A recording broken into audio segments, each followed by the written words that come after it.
كل سنه وانت طيب يا مصطفى. وانت طيب يا حبيبي. بكره العيد بقى، ناوي تعمل ايه؟ كل سنه وانت طيب. وانت طيب.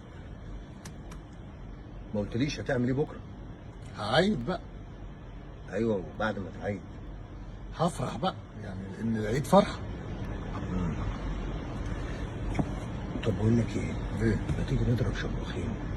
نضرب ايه؟ نضرب شمروخين. وانت بتضرب؟ اه بضرب شماريخ. ايه ده؟ امال ايه الجيم وبتاع؟ ما ينفعش. لا انت دماغك راحت لبعيد، مش الشماريخ اللي انت تقصدها. امال ايه؟ الشماريخ اللي هي زي دي. اه دي. اه ايه ده؟ ولا انت بتاعتك بقى.